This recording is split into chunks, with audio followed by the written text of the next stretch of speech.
de la compétition. Donc je tiens à saluer la CAF et une de ses vice-présidentes du coup pour cette belle organisation, mais également la Fédération du Maroc, le gouvernement qui a œuvré pour organiser une belle compétition. J'ai été joueuse de football et c'est vrai qu'il y a quelques années, peut-être plus de 10 ans, j'étais venue au Maroc sous l'invitation du roi et l'atmosphère autour du football féminin était totalement différente. Et c'est vrai qu'aujourd'hui j'ai la chance d'être au titre de secrétaire général de la Fédération française de football, mais aussi d'avoir été une joueuse et de voir en fait l'évolution du football et de voir l'évolution autour du sport féminin en général. Le sport féminin, à une période, c'était bon, ok, il faut le faire, il y a des subventions, c'est bien. Mais aujourd'hui, on sent vraiment qu'il y a un vrai engouement, il y a un vrai cœur à ce qu'il y ait beaucoup plus de femmes à des postes à responsabilité, qu'il y ait beaucoup plus de joueuses impliquées dans les fédérations, à différents postes de leadership. On pousse réellement les programmes autour du football féminin pour les vraies raisons, pour les bonnes raisons. Se dire qu'en fait, les femmes aussi ont un rôle à jouer dans le sport. Et je ne peux qu'être contente de voir cette évolution. Alors c'est vrai que je suis ravie de voir mes consoeurs, et je vais les citer, la secrétaire générale de la Confégeste, et j'ai adoré son speech et cette énergie. On a besoin de ça, on a besoin de ce cœur, cette passion. Je suis également contente de voir une ex-joueuse au poste de directrice de la communication à la FIFA. Je viens de rencontrer Philomène, qui est présidente du comité olympique du Cap-Vert. Messieurs, mesdames, vous avez des postes à responsabilité dans vos fédérations, je ne vous connais pas, et j'espère en tout cas prendre un moment pour qu'on puisse échanger. En tout cas, je suis ravie de pouvoir échanger à ce moment-là. Mais pour vous dire, on fait tellement de conférences à l'année autour du sport féminin. On se réunit, on dit voilà, on a besoin de pousser les femmes, c'est bien. Il faut avoir beaucoup plus de femmes, on fait beaucoup de beaux discours. Mais à la fin, qu'en est-il? Je souhaite vraiment que ce moment autour du sport féminin puisse être un moment pour se poser les questions et se dire il y a des hommes et des femmes en position de leadership. Qu'allons-nous faire concrètement pour accompagner ces femmes qui veulent être aussi des leaders? Qu'allons-nous faire, qu'allons-nous mettre en place ensemble pour développer des programmes, pour accompagner ces femmes qui ont envie mais qui sont timides ou qui n'ont pas encore assez confiance en elles? Parce que pour parler de mon expérience, et je la vis encore jusqu'à maintenant, la confiance est tellement fragile. Le titre ne nous confère pas un état mental solide à toute épreuve. Comme pour tout leader, il y a des hauts et des bas. Et être une femme dans le milieu du sport, c'est bien compliqué. Vraiment bien compliqué. Mais mon expérience me fait savoir qu'on a besoin de leaders, hommes, femmes, qui puissions être solidaires, sincèrement, avec le cœur, avec beaucoup d'authenticité. Et je suis contente aujourd'hui d'avoir des femmes qui sont à des postes à responsabilité, des hommes à des postes à responsabilité, parce qu'au bout du compte, nous le savons, les décisions se passent avec les gens qui ont le pouvoir, entre guillemets. Les gens qui prennent les décisions. Parce que vous pouvez avoir les meilleures équipes sur le terrain, les meilleurs entraîneurs, les meilleures joueuses, mais si au-dessus les gens ne sont pas convaincus de mettre les moyens, de prendre les décisions, de donner l'opportunité à un homme ou à une femme de pousser les projets plus loin, les choses n'arrivent pas. Donc j'espère que c'est un moment d'échange entre femmes leaders, entre hommes leaders, entre personnalités, quelle que soit l'importance que vous ayez dans vos organisations, soit un moment vraiment d'échange. Et se dire qu'allons-nous nous apporter, qu'allons-nous concrètement réaliser ensemble. En tout cas, je suis ici pour témoigner qu'il est possible d'aider et que le football doit être un vecteur pour faire avancer les choses. Pas juste un moment de partage autour d'un match. Le football aide les gens. J'en suis la preuve concrète. J'étais une jeune femme timide. Je n'ai jamais pensé être un jour dans une fédération. J'espérais simplement jouer au football pour m'amuser. Et aujourd'hui, j'ai la chance d'avoir un poste à responsabilité. Mais que ferait-on avec une responsabilité, si ce n'est pas pour aider les autres? En tout cas, merci à l'Iesisco pour l'organisation de cet événement.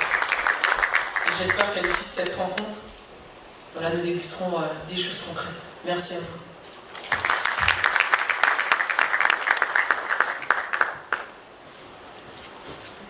Merci Laura pour ce discours très émouvant sur ton parcours, mais également ce discours ces mots très très motivant pour la jeunesse, pour les femmes, mais également un discours basé sur la cohésion sociale qui nous a rappelé qu'il était important qu'on puisse aussi reconnaître la contribution, le rôle de nos frères, et c'est le lieu ici aujourd'hui, Excellence, chers invités, de remercier aussi notre directeur général, nos collègues directeurs, nos collègues experts, l'ensemble des collègues masculins de l'ISESCO qui travaillent avec nous dans un esprit d'équilibre. Et ça, je peux témoigner. Il est vrai qu'il y a des femmes fortes à l'ISESCO, mais également les hommes soutiennent beaucoup. Donc, applaudissements aussi à nos frères qui sont là. Merci. Toujours pour bientôt conclure la cérémonie d'ouverture, nous allons maintenant passer la parole à la représentante en virtuel, à la représentante du ministre des Sports du Sénégal, qui avait bien voulu venir, qui malheureusement a été retenue au Sénégal pour des contraintes de dernière minute, pour une réunion importante qui a été convoquée par le président de la République. Donc, M. Yacoba Diakatara, ministre des Sports, sera représenté par sa conseillère Jean en ligne. S'il vous plaît. Merci encore, Mme Senghor, d'être parmi nous.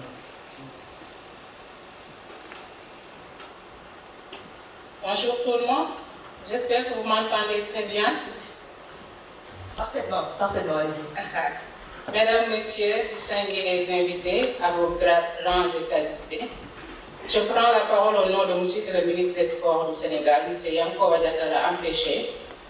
Il aurait bien aimé prendre part à cette présente activité compte tenu de l'importance qu'il accorde aux questions de sport et particulièrement à la problématique de la promotion de la femme dans le sport.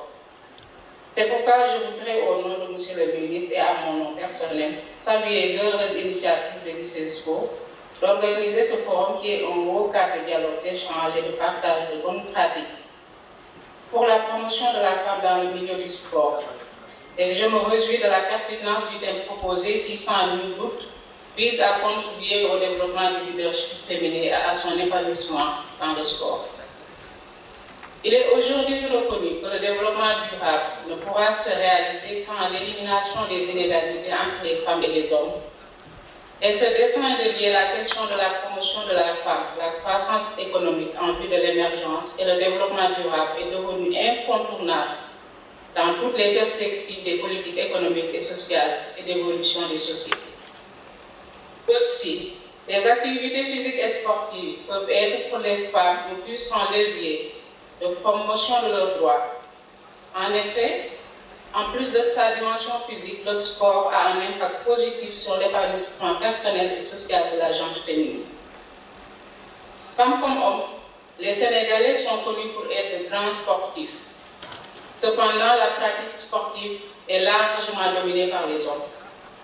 C'est pourquoi l'État du Sénégal, à travers le ministère des Sports, met en œuvre des stratégies pour contribuer à réduire ces inégalités en les cernant de manière plus appropriée en vue d'une meilleure participation des femmes dans l'encadrement des activités physiques et sportives.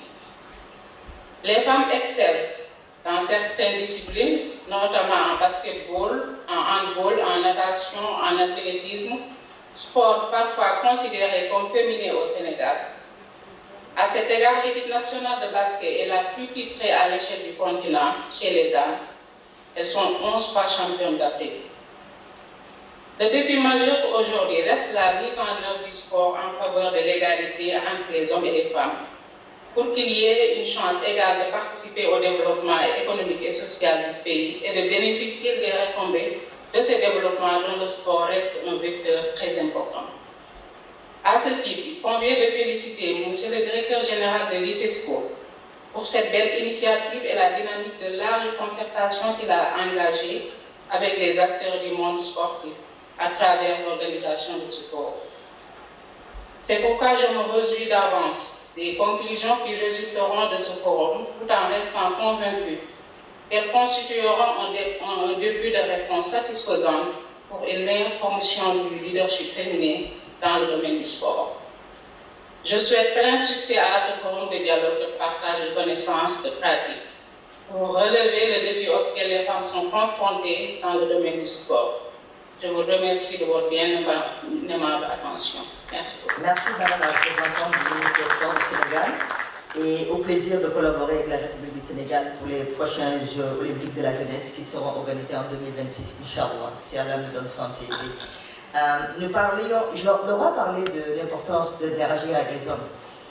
Aujourd'hui, nous devions recevoir aussi l'âge international du football, mais qui a été retenu au Sénégal pour les mêmes raisons. Et toujours dans cette large conscience,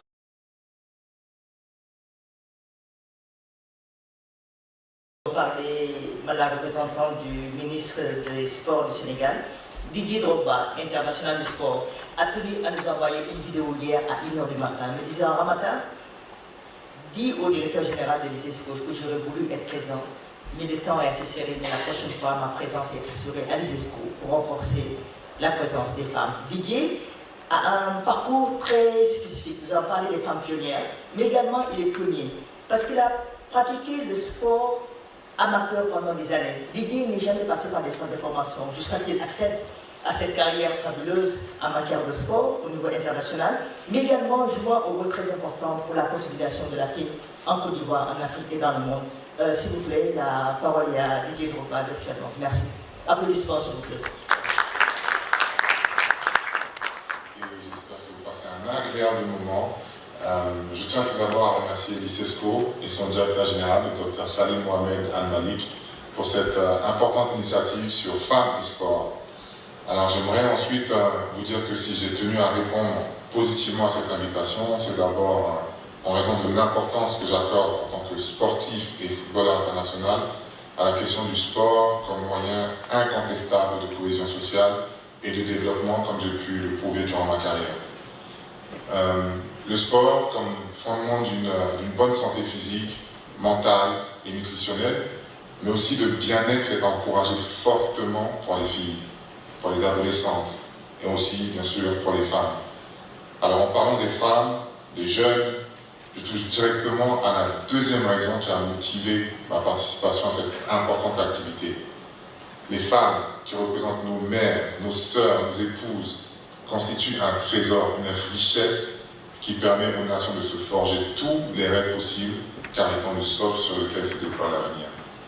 Et pour conclure, je renouvelle encore mes remerciements à l'Iesisco pour cette importante initiative, et je vous souhaite à vous, mes sœurs, leaders dans le monde du sport, d'inspirer les jeunes générations pour mieux s'investir dans les activités sportives, car en plus d'être un gage de bien-être, c'est un cadre d'excellence, de résilience et de savoir vivre ensemble.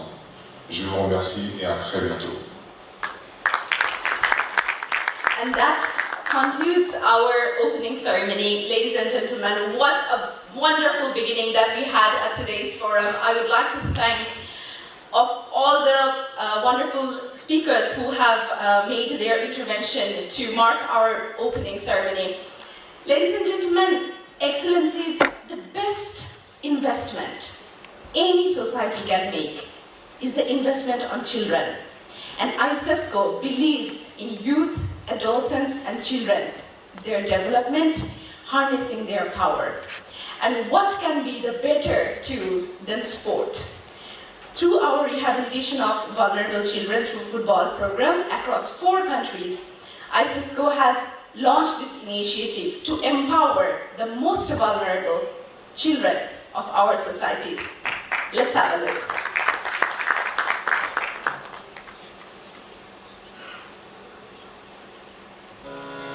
يقدر عدد الأطفال في بلدان العالم الإسلامي بحوالي 600 مليون طفل، وفي وقتنا الحاضر يوجد اعتراف على نطاق واسع بأن التحديات الاقتصادية من قبيل الفقر والهشاشة لا زالت تنهك حياة ملايين الأطفال حول العالم الإسلامي. لأجل ذلك تلتزم الإيسيسكو باستراتيجياتها وخطط عملها لدعم الأطفال وتنمية مهاراتهم الإبداعية والرياضية، ليصبحوا قادرين على المساهمة في إحداث التغيير الإيجابي لمجتمعاتهم، ووعيا منها بأهمية كرة القدم والأنشطة الرياضية عموما في حفز روح الاندماج والتماسك الاجتماعي ومكافحة العنف وتعزيز السلام وخلق مساحات آمنة للأطفال. أطلقت الإيسيسكو عبر قطاع العلوم الإنسانية والاجتماعية مبادرة تأهيل الأطفال في وضعية هشة من خلال كرة القدم في كل من موريتانيا وماليزيا بهدف دعم هذه الفئة من الأطفال الأطفال وتحسين نظرتهم ليس لأنفسهم فحسب بل ولمجتمعهم أيضا. وتشكل هذه المبادرة انطلاقا لمشروع استراتيجي للمنظمة سيشمل عددا أكبر من دول العالم الإسلامي. عندما يتعلق الأمر بحقوق الأطفال فلا يمكن إلا أن يكون هناك فريق واحد لنتحد معا ونتكاتف من أجل كل طفل علم من حقوقه الصحية والتعليمية والرياضية.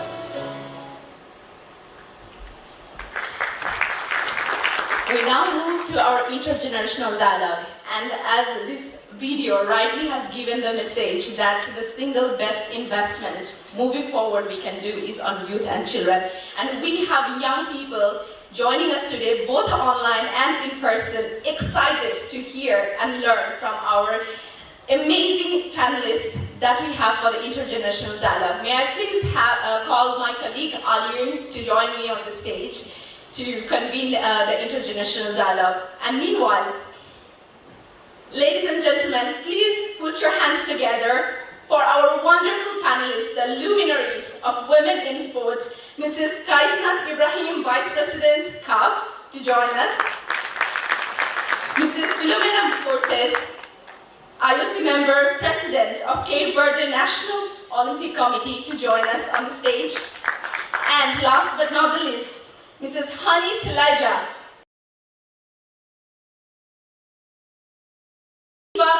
Corporate Communications Manager and co-founder and first ever captain of Palestinian women's national football team, to join us on the stage for beginning the intergenerational dialogue.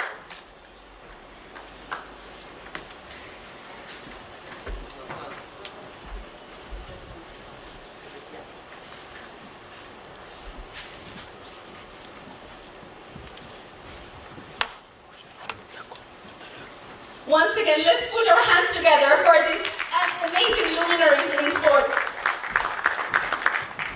To begin with introducing Mrs. Kaisnat Ibrahim, I believe this woman needs no introduction because she is the first ever woman to assume this leadership position as the Vice President of CAF, making the 5th Vice President of CAF. Breaking the glass ceiling, creating history, and creating role models for many women, not for only Comoros, but also for Africa and women all across the world. Thank you so much, Kaisnat, for having the honor to join us.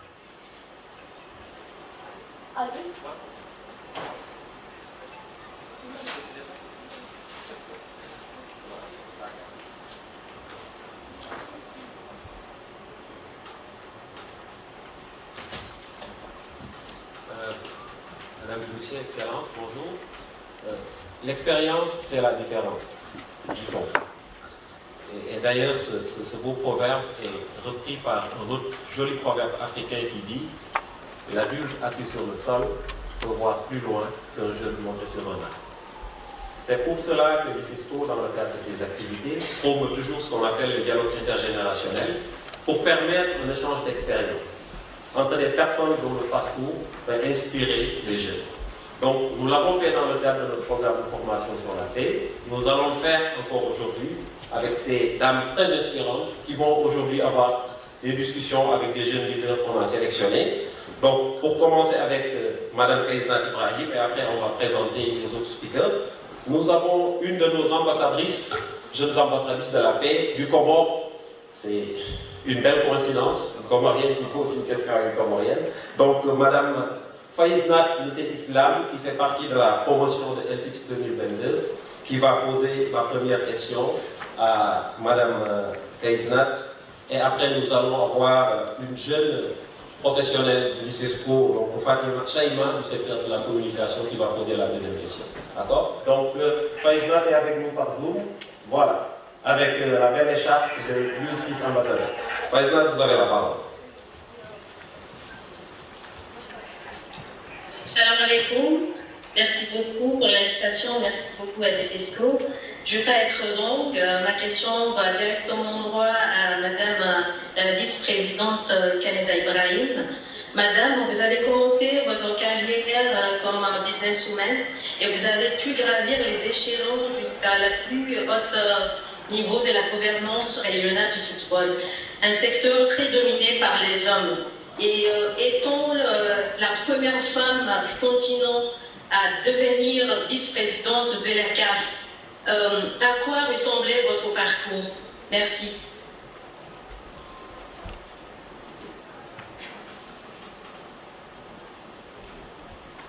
Merci. Merci pour cette question. Tout d'abord, je tiens à remercier l'Iesisco de nous avoir invités. Et il est très important pour les femmes de s'exprimer comme mes chers collègues l'ont dit. C'est pas toujours simple, effectivement. Pour répondre à la question, on n'est pas trop longue. C'est vrai que j'ai commencé en tant que businesswoman, mais l'opportunité qui m'a été donnée en intégrant la fédération des Comores, du football des Comores, m'a permis de gravir des échelons. Tout d'abord parce que j'ai découvert une passion que je ne connaissais pas, et mon expérience en tant que manager m'a permis en fait de progresser aussi dans le monde du football. Parce que dans le monde du football, il y a plusieurs métiers effectivement. Et je pense que le fait d'avoir tout simplement géré mes sociétés m'a facilité en fait de progresser et aujourd'hui de me retrouver à une place importante au niveau de la CAF. C'est encore du management que nous faisons, donc j'espère que j'ai répondu à la question.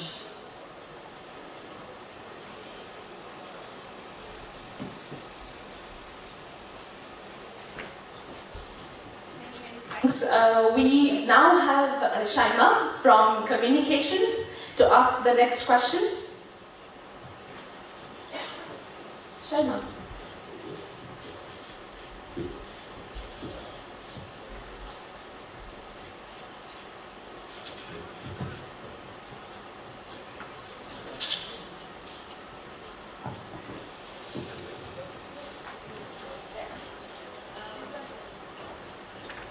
Hello. Assalamu alaikum. My name is Shaima, il faut qu'on vous voit là, s'il vous plaît. Vous vous cachez ou quoi? Voilà. Assalamu alaikum, everyone. My name is Fatma Al-Harbi. I'm from Saudi Arabia. I'm a representative in YPP program. And I'm delighted to be asked this question. It's like,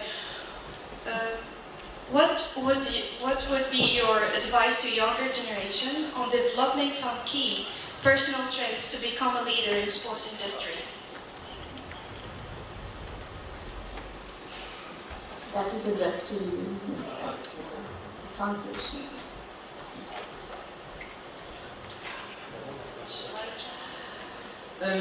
Il faut d'abord croire en vos rêves. Lorsqu'on croit et qu'on a confiance en soi, c'est facile d'accéder à tout ce qu'on veut faire. Et il faut pouvoir développer donc ce leadership, mais voilà, je pense qu'il n'y a pas de recette miracle. C'est tout simplement vouloir faire ce qu'on a envie de faire et puis développer donc cette envie et persévérer. Would you like to have a follow-up of that? Okay.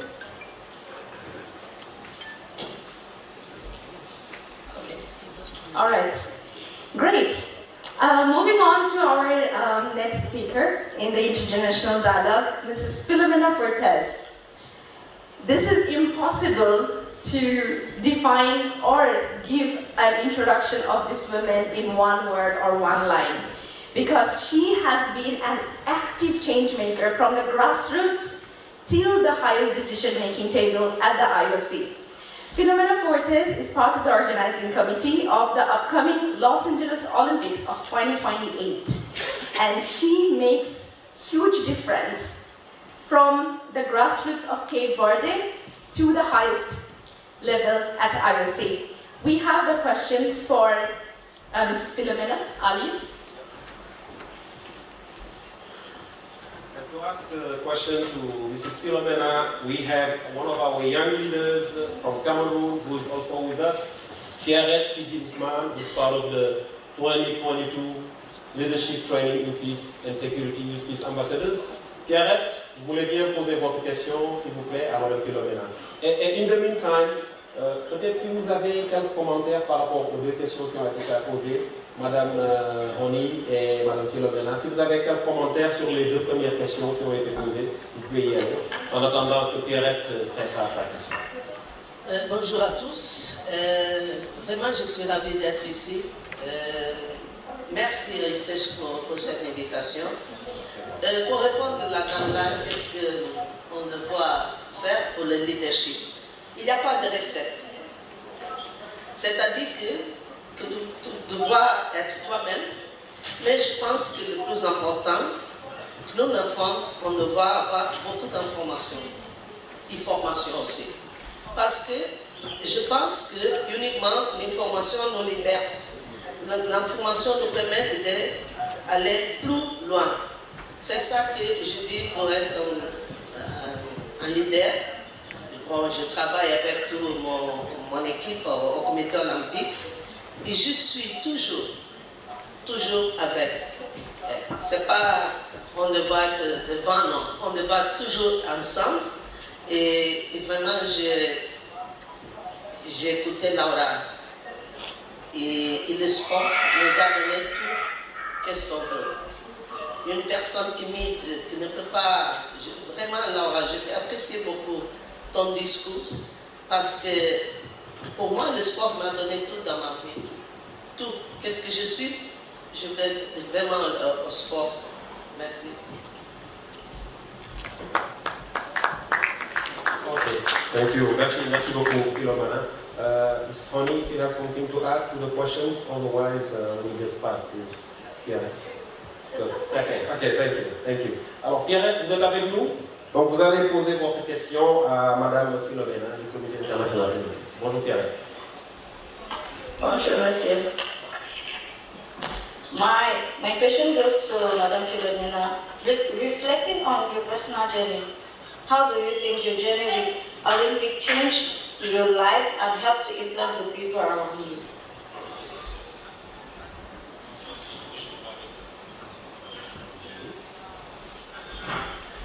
Bon, je suis ici par le sport. Ça, c'est le changement qu'on peut le faire. Le sport nous permet de connaître beaucoup de personnes, d'interagir avec toutes les personnes et nous permettre je ne sais pas comment je peux dire, mais nous permettre d'être toujours dans le même entourage qui nous permettent d'échanger. Je te dis une chose, moi, quand Madame Ramta m'a appelé, moi, jamais avait écouté sur l'Iésiesco. Je dis, ça c'est quoi? Je dis, l'Iésiesco, je ne savais même ce qui s'est passé, je devrais être à l'Internet pour savoir. Et ça, même m'a permis pour le sport. Mais c'était avant, je ne peux pas même savoir qu'est-ce qui se passe. Et je veux que l'Iésiesco fait un grand travail pour le sport, et même pour la femme. Et vraiment, d'ici d'aujourd'hui, je vais travailler avec l'Iésiesco. Je suis vraiment intéressée pour tout ce que vous faites, pour le sport et pour les filles. Et je suis disponible pour faire quelque chose, pour aider, pour que le sport pourrait être en Afrique. Et c'est notre entourage, parce que l'Afrique, nous avons beaucoup de problèmes. Et le sport, c'était l'utile qui nous pour liberté.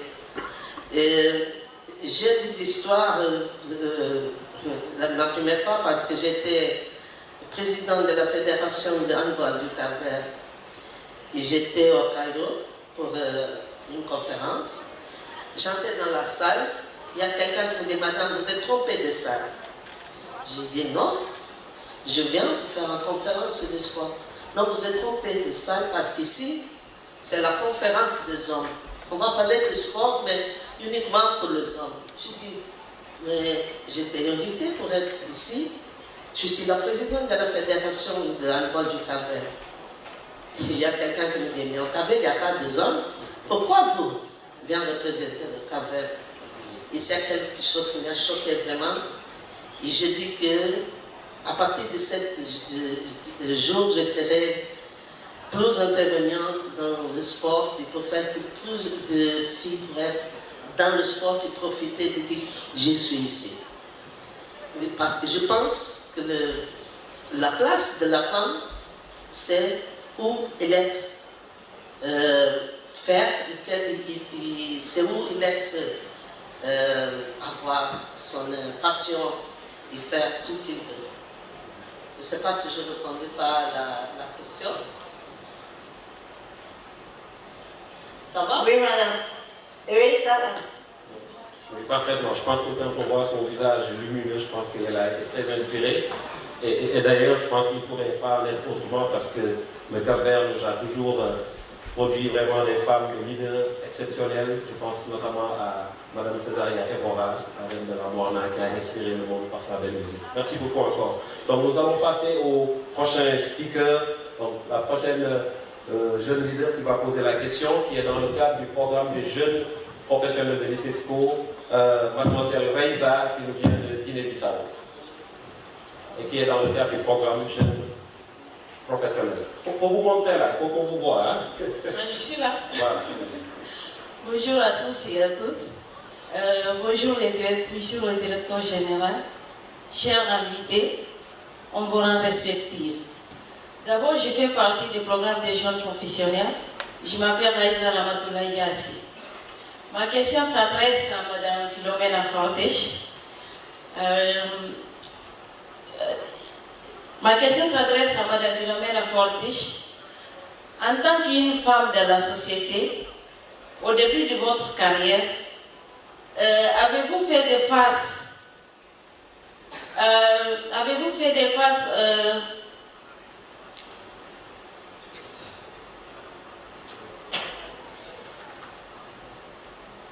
Avez-vous fait des faces aux défis qui ont gêné votre participation au sport? Bon. Et je crois que ce n'est pas facile pour nous tous que sommes femmes de commencer dans le sport. Mais pour moi, ce n'était pas plus difficile. Parce que j'ai commencé à faire le sport jeune, dans le secondaire, avec le sport scolaire. Mais j'étais toujours avec des garçons dans l'école, jouer le foot, jouer l'handball. Et après, j'étais pratiqué l'handball, j'étais dans une équipe, c'était champion d'Angola, parce que je nais en Angola. Et j'ai décidé de partir au Cap-Vert. Hier, j'ai conté cette histoire, parce que mon père, il veut que j'étais médecin. J'ai fait mon première année de médecin, et après un jour, je dis non, c'est pas pour moi. Moi, je vais faire le sport. Et mon père dit, mais tu es fou à quoi le sport? Ça, c'est quoi? Le sport, étudier le sport. Tu peux faire le sport, mais quand tu veux. Bon, je dis à mon père que je vais aller en vacances au Cap-Vert. Je dis, oui, tu peux aller. Et quand j'arrivais au Cap-Vert, je l'appelle à mon père, je dis, je ne viens pas. Je vais rester ici. Je vais faire du sport, je vais étudier du sport. Et j'ai gagné en bourse à Cuba. J'étais 5 ans à Cuba.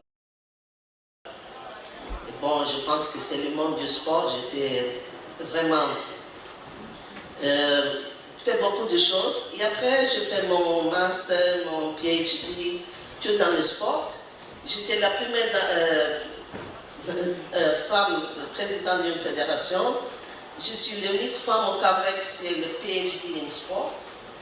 Bon, c'est pour ça que je dis que c'est important la formation. Quand tu es dans la formation, tu peux discuter avec notre ami homme dans le même niveau. Et pour moi, je dis vraiment que c'était plus difficile pour moi.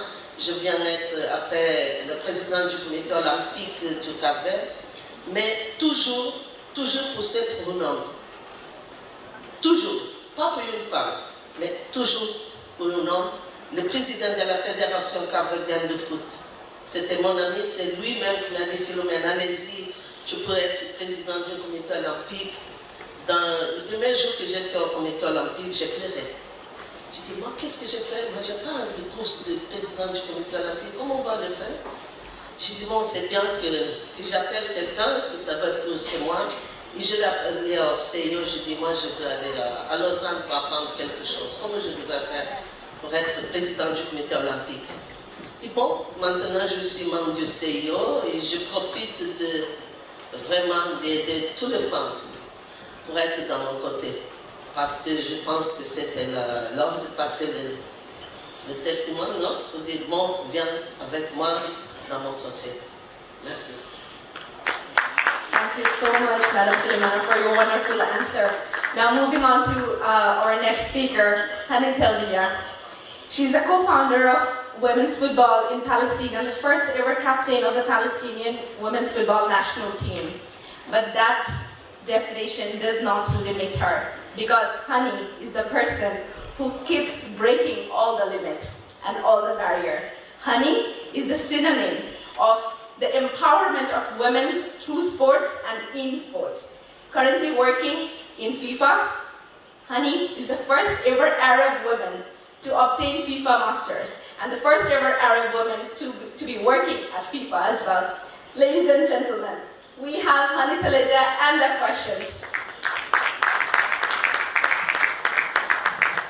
Merci, je pense que Famida a travaillé toute la semaine à préparer la présentation de Madame Commission. She almost worked the whole week preparing your introduction. So much is inspired by you. Okay? So to ask the questions, pour demander les questions à Madame Commission, nous allons appeler donc notre jeune professionnel, Loloa du Centre du dialogue civilisation. Loloa, la question est à vous. Montrez-vous là, il faut qu'on vous voit. Assalamu alaikum. Hello everyone, my name is Lulwa. I'm in the Young Professional Program. I have a question for Ms. Haniteldia. Could you please share with us your journey of co-founding the first ever female national football team of Palestine, and how was the experience as the first captain, please? Hello. Assalamu alaikum. Sawa'al khair. Good morning, everyone. This question will need 3 hours. We don't have much time, right? So thanks for your question. I will make it very, very brief. Definitely, it's my honor to be here today. And my story is the story of every girl and every woman around the world that had to face a lot of struggles and challenges to make their dreams come true. So.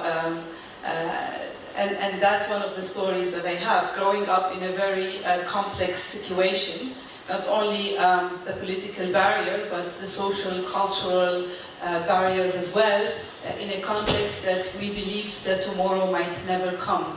And growing up loving football and taking football as a passion and as a talent, as a skill, luckily and happily, I had this skill. I found out that I'm really good when I started playing football in the streets of Bethlehem with the boys.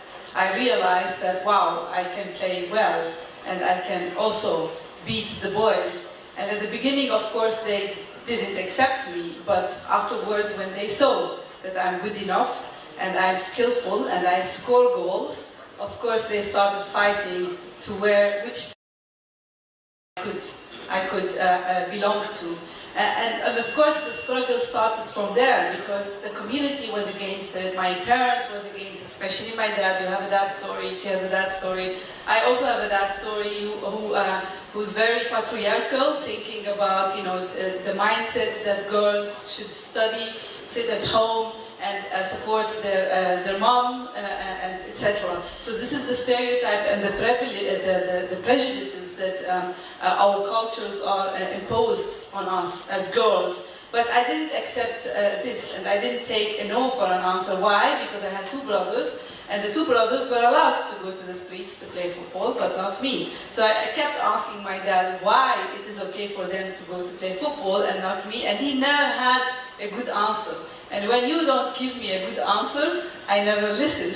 And therefore I continued to play football, to start to believe that this is our hope. It was a meaning of hope, resilience. And I took it also further. When I started to become 14, 15, everyone thought that I would stop playing football. And that my dad would calm down and everything would be fine. I would find the future husband and I'd stay in the kitchen, etc., etc. But little did they know that when I became 15, I started to believe that football is much more powerful than just the game.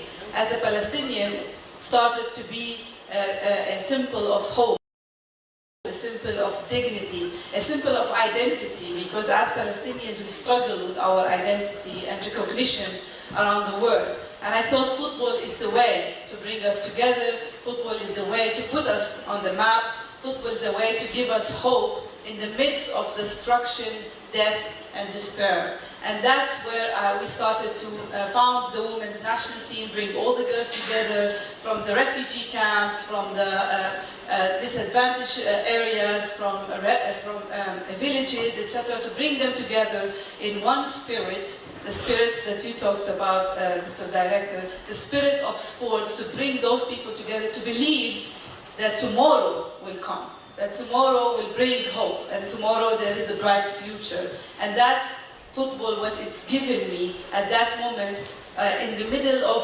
desperation and in the middle of hopelessness.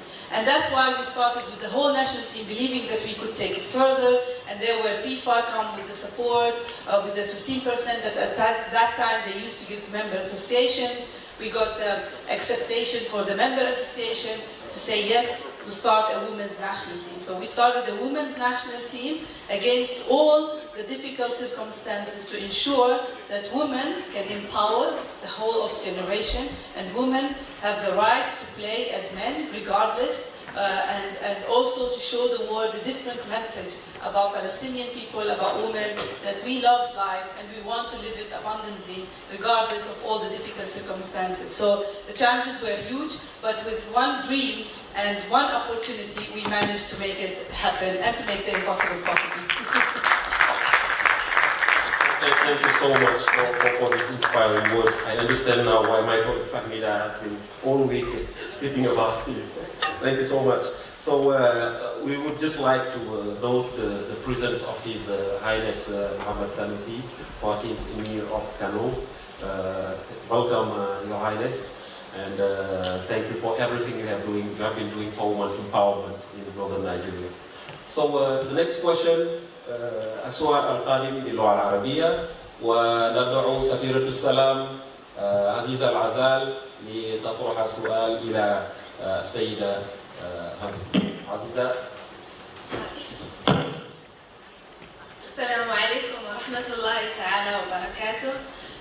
أنا عزيزة الغزال من جنوب المملكة المغربية وسفيرة السلام لمنظمة الإيسيسكو سنة 2021.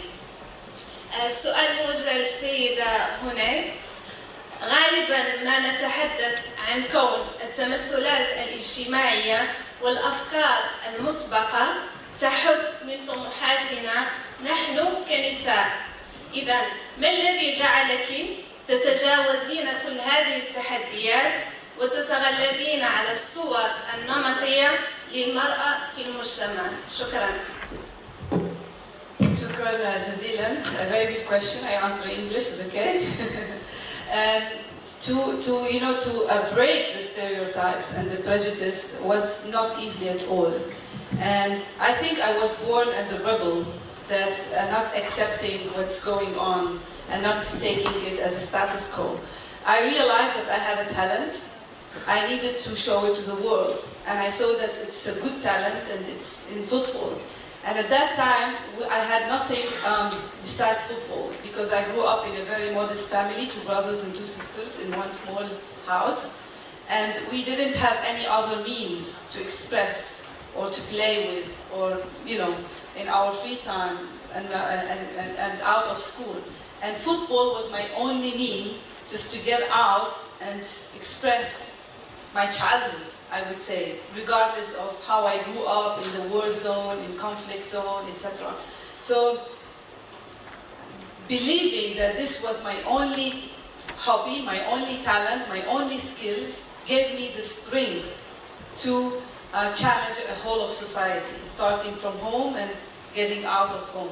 And that's the strength, gave me this power to continue going on and believing that I will make it. But most importantly, the dream as well, because we have been always told not to dream. And even to dare to dream was a challenge, because how can you dream in such a context where you know that there is no future?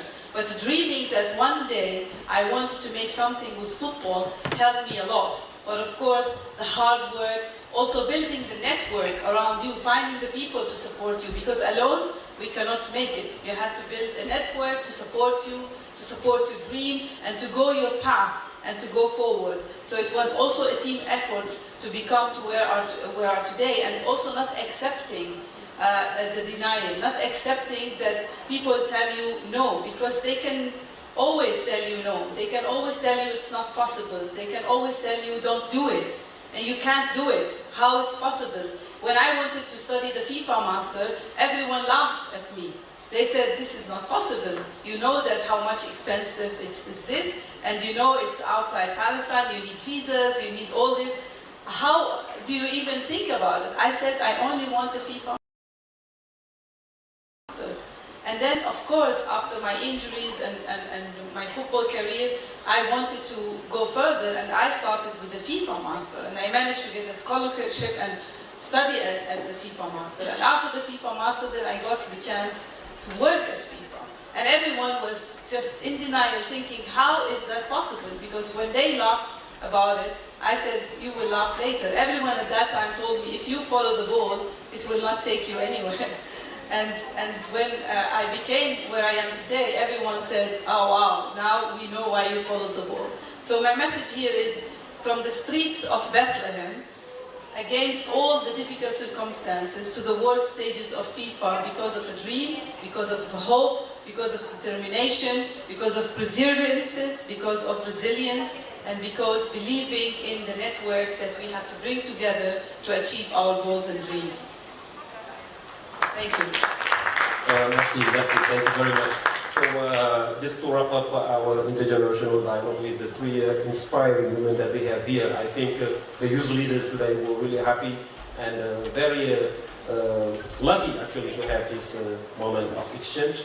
Donc pour terminer, si vous voulez juste conclure chacun of everyone 1 minute, just as concluding remarks, Mrs. Kainat, Mrs. Philomena, and Mrs. Hani. Thank you very much. Juste un mot pour conclure. C'est très peu un mot. Si je devais le dire, ce serait tout simplement croire en vos rêves et ne vous laissez pas influencer ou désespérer par des mots, des ondes négatives. Foncez, foncez, foncez. C'est très important de ne rien lâcher et surtout pensez toujours qu'un jour ou l'autre vous serez une référence pour ce que vous faites, quel que soit ce que vous faites. Mais pensez, laissez une empreinte. C'est très important. Voilà, je vous remercie. Moi, c'est pour dire, fais confiance en toi, parce que la place de la femme, c'est où il veut être. Merci.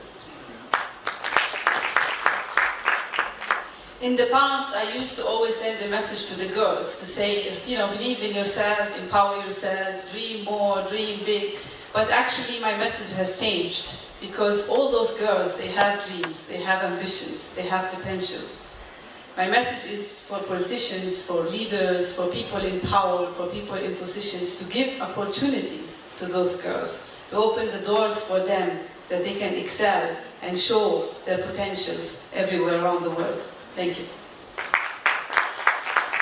And that concludes our today's intergenerational dialogue. From governance to grassroots, we have had inspiring speakers, not just sharing their story, but also telling us how to break barriers and to dream big. Also, one last message from this intergenerational dialogue to summarize. No matter where you come from, your dreams are valid. Thank you once again. Let's put our hands together for our wonderful speakers. Now we move on to our last panel of today. And to conduct the panel, yes, honey, go ahead. Go ahead.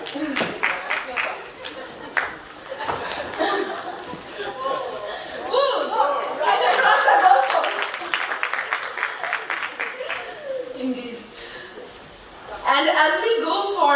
next panel. I'll take this moment to introduce the moderators for our next panel. To moderate our next panel, may I have the honor to welcome Mr. Diego Guia from International Center for Sports Security. He is the Chief Operating Officer and the Director of ICSS and remains available to assist ISESCO since our leadership training in peace and security in Tangier till here today. We are very, very, very delighted to have all of your support and your cooperation. Et pour la deuxième modératrice, c'est un plaisir et un honneur de l'accueillir en tant que travailleur de l'ISESCO. Et je pense que vous allez partager tout ce plaisir avec moi. Donc, si elle n'est pas en train de travailler au niveau du secrétariat général des commissions, elle est sur les pistes de course en train de conduire des voitures. Donc, veuillez accueillir avec les applaudissements notre collègue Hajar Anaïdi.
في منتدى الإيسيسكو الأول المرأة في الرياضة. السلام عليكم ورحمة الله، أهلا وسهلا بكم مرة أخرى. معكم هاجر العيدي من الأمانة العامة للجان الوطنية والمؤتمرات بالإيسيسكو، سائقة سباقات محترفة بالمملكة المغربية، حاصلة على عدة جوائز في مختلف أنواع سباق السيارات ومن بينها كارتينج، سلالوم، دراج ريس، سبيد ريسينج. وتعتبر هذه الرياضة حكرا على الرجال. مؤسسة لأول جمعية نسوية مغربية لسباق السيارات Moroccan Car Girls، تابعة للجامعة الملكية المغربية لسباق السيارات.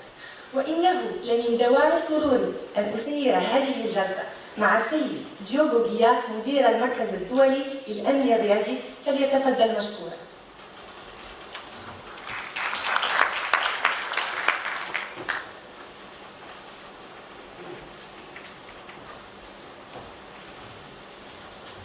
Merci beaucoup, une fois encore. Je suis ému parce que c'est quand même très impressionnant d'ouvrir la porte et écouter des interventions comme ça. Et je travaille beaucoup sur les matchs truqués, sur l'intégrité du sport. Et je dis souvent que l'algorithme se reconnaît qu'on a un problème. Et après, aller pas par pas. Et des exemples, c'est le plus fort. Rien comme une femme, comme Laura, qui nous dit n'importe quel était mon point de départ, mais j'étais toujours humble et j'ai croyé toujours dans ma force d'y arriver. Et c'est ça l'exemple. Nous sommes des humaines, on pense souvent qu'on a déjà arrivé quelque part, mais nous sommes en construction. Et nous hommes, nous sommes faibles, nous sommes des petits gamins. Beaucoup de fois, les hommes, par ignorance, ne savent pas quoi faire. C'est pas, nous ne sommes pas tous des malins, comme Philomena a dit, c'est plutôt les hommes qui ouvrent les portes. C'est ce secrétaire général qui ouvre la porte. Et donc, il faut coopérer. Et il faut avoir un peu d'humeur, quelquefois, parce que ce que je sens, c'est qu'on arrive à des points de tension dont on ne sait pas plus parler. Et c'est ça qu'on doit faire, se connaître mieux, aider les hommes, aider les hommes. Mon message comme homme est père d'une fille ayant le cheveu vert et une joueuse de volleyball. Et c'est enseigne-moi, aide-moi à Et de moi, il me donne la guidance. C'est difficile d'être très préparé, très organisé dans un environnement. On ouvre un chemin. Ce qu'on fait ici, c'est ouvrir un chemin. Et grâce au directeur général, grâce à Ramata, à tout l'équipe de l'Éisiscco, et à votre présence que vous croyez. Donc c'est mon plaisir et mon honneur de vous inviter, Laura, à venir pour le débat. Et aussi, en m'excusant au traducteur, just to present Miriam, Walter Kahn, that is here also with us, that is joining us, a young journalist that, well, you're too young for this CV. You have a too long CV. Bravo. So Miriam is going to talk about what is about working in a man's world and striving, pushing policies for supporting women. So كانت من بين المشاركات في هذه الجلسة البطلة المغربية السيدة نزهة بيدوان، والتي تعتبر مفخرة المغرب والعالم. تعتذر عن الحضور لالتزامات طارئة، وننتهز هذه المناسبة لنجدد لها شكرنا على مشاركتها في ماراثون الإيسيسكو. شخصية شغوفة جدا بالعمل، تسعى إلى ترك الأثر في كل عمل تقوم به، وتحرص على التطوير وتعشق الإنجاز. تطمح إلى أن تكون نموذجا يحتذى به لكل من يسعى لخدمة مجتمعه وبلده. وهي عضو مجلس إدارة سابق في اتحاد الإمارات للترايثلون، وعضو لجنة المرأة في الاتحاد الآسيوي للترايثلون، ولجنة التطوير والمستقبل في مجلس دبي الرياضي. السيدة أسماء الجناحي من الإمارات العربية المتحدة، وهي متواجدة معنا على المباشر. والآن نمر لامرأة تنحدر من عائلة تحترف تنس الطاولة. نجحت في حصد اللقب الأفريقي ل7 أعوام متتالية من عام 2014 إلى عام 2020. تحتل المرتبة 23 من التصنيف العالمي لتنس الطاولة. حصلت على عدة ميداليات ذهبية. فلنتعرف أكثر على البطلة الدولية لتنس الطاولة السيدة دينا مشرف من جمهورية مصر العربية من خلال الفيديو التالي.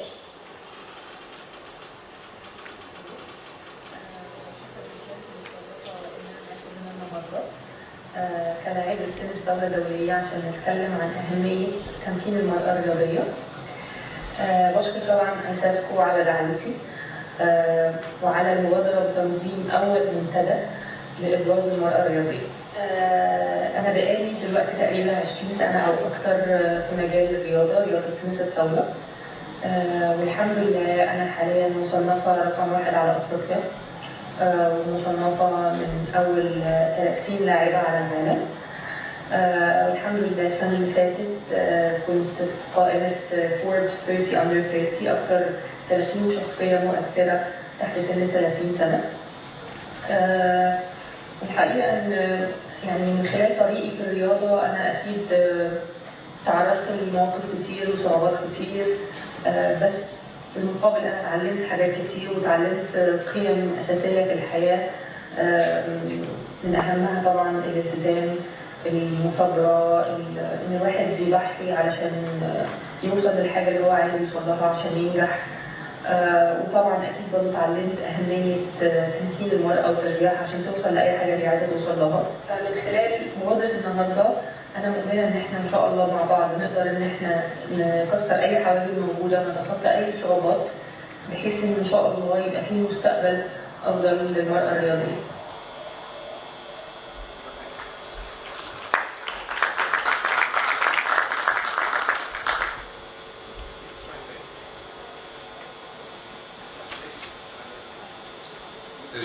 Yes.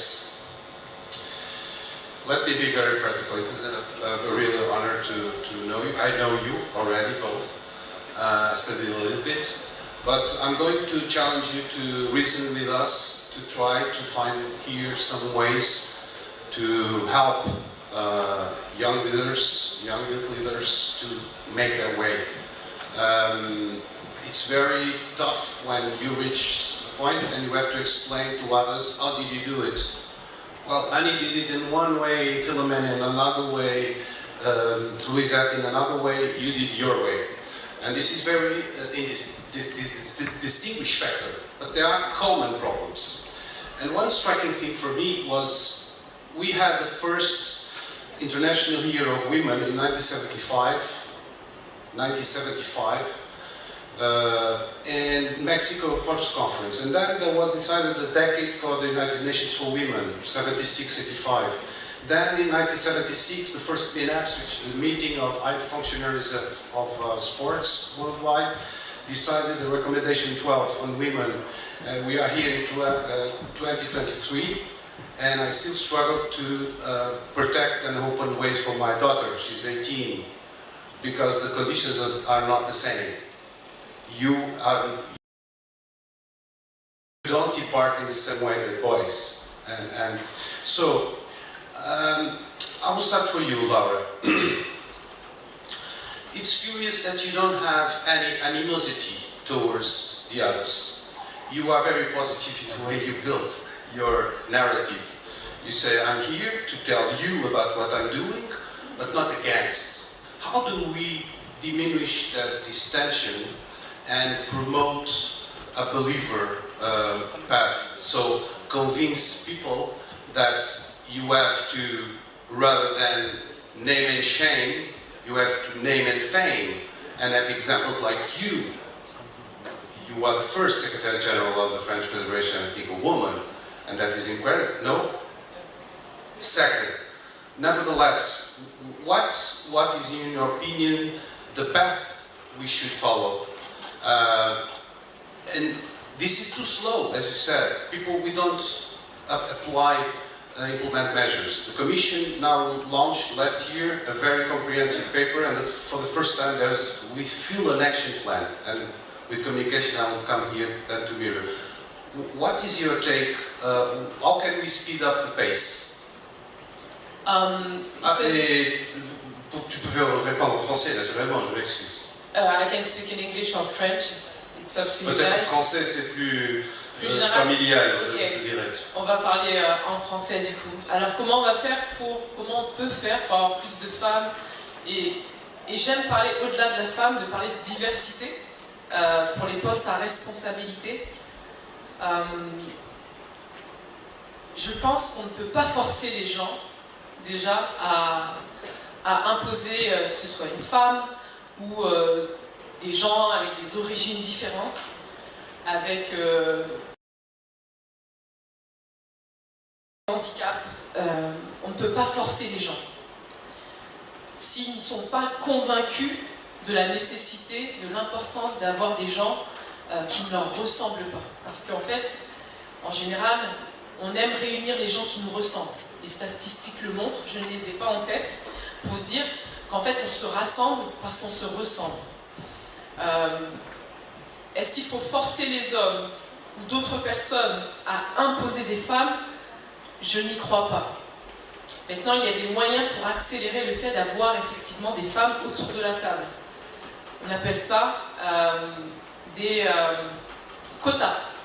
Alors les quotas font peur, parce qu'on se dit si on fait des quotas, eh ben on se dit que les femmes qui sont autour de la table ne sont pas forcément de qualité, et puis c'est forcé. Mais les quotas ont un bien qui nous montre qu'en fait, en imposant des quotas, eh bien forcément, on accélère le fait d'avoir des gens autour de la table.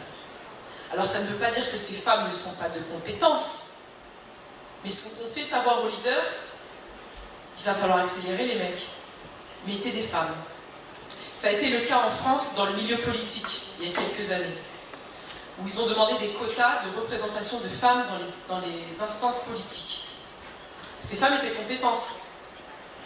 Et ça a été une manière pour les hommes d'introduire des femmes, et puisqu'elles étaient là, il fallait travailler avec elles.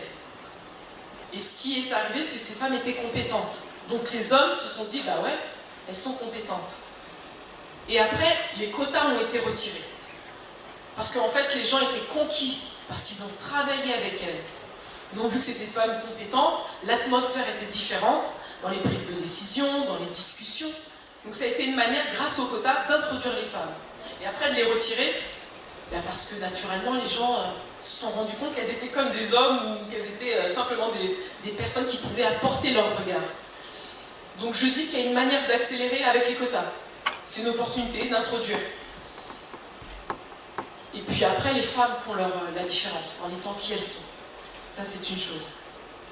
Après, il y a la création de programmes chez les jeunes, où vous introduisez des jeunes leaders, jeunes filles, des jeunes hommes qui travaillent ensemble.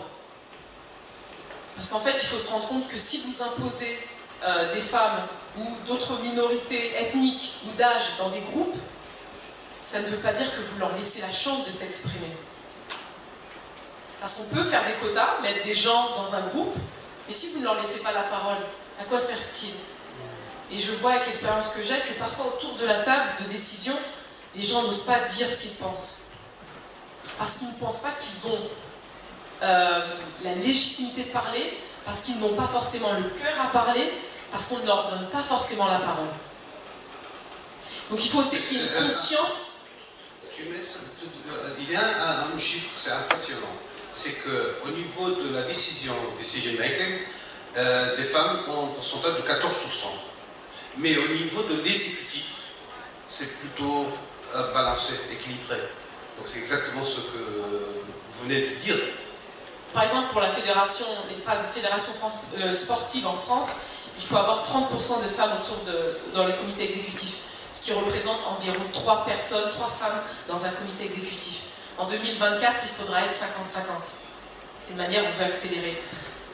Mais au-delà de ça, est-ce qu'on est sûr que les leaders vont donner la parole à ces femmes? Est-ce que ces femmes vont se sentir légitimes pour parler? Parce que vous pouvez mettre les gens autour de la table, 50-50, il n'y a pas de souci. Est-ce que les gens vont sentir que l'atmosphère autour de la table leur permet de s'exprimer? L'enjeu d'avoir de la diversité, c'est pas juste d'avoir des gens qui représentent notre population, c'est des gens qui puissent être autour de la table, partager leur expérience diverse, pour apporter un plus avec leur regard pour faire évoluer notre sport. Le football, si je dois prendre comme exemple, eh bien, s'adresse à des jeunes de quartier. Et demain, il va falloir parler à des jeunes qui sont dans les cités.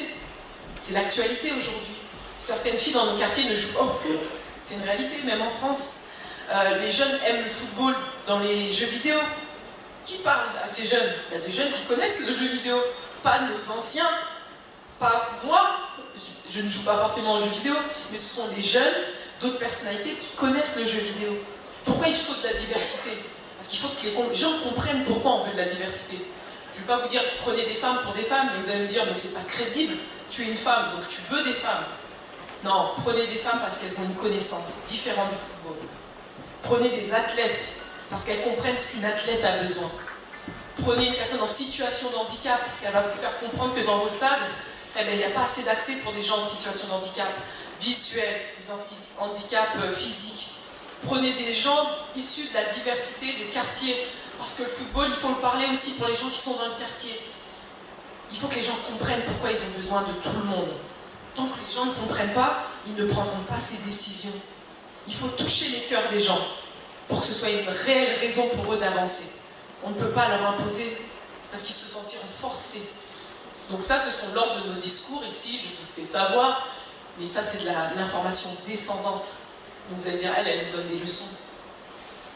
Il faut qu'on travaille, il faut qu'on échange pour qu'on puisse se comprendre. Ça c'est une des choses, qu'on organise ces événements-là pour discuter. Ne pas forcer les choses, mais venez à notre rencontre. Venez, échangeons. C'est une manière de toucher les cœurs, mais jamais d'imposer. Oui, parce que je ne pourrais pas être plus d'accord avec tout ça. D'ailleurs, parce qu'on ne peut pas oublier qu'il y a quand même la nature différente, une société qui a des demandes différentes. Il y a une évolution physiologique maternelle différente. Et il n'y a pas un appui. On a essayé 3 fois, mais on va insister encore pour un programme simple pour protéger les athlètes enceintes. C'est quelque chose qui nous étonne, que l'égalité veut dire traiter différemment ce qui est différent. Donc les demandes pour une fille sont assez différentes, 16 ans, 17 ans, 18 ans, que pour un homme. Mais on va apprendre et en discuter. Comment on va leur apprendre? Comme ça. On va leur apprendre à ce que c'est que d'être enceinte. Oui, c'est pas possible. Non, mais apprendre la société, apprendre à traiter différemment et à créer des protections.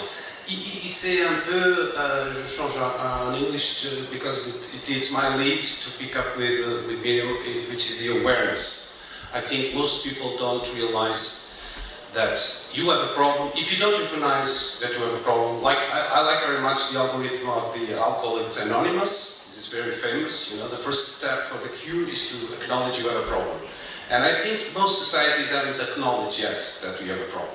And this has much to do with one of the 6 axes of the European Commission proposal on gender equality and moving forward step by step, as you were saying, which is communication, creating awareness. But you know, sometimes I'm a teaser, okay?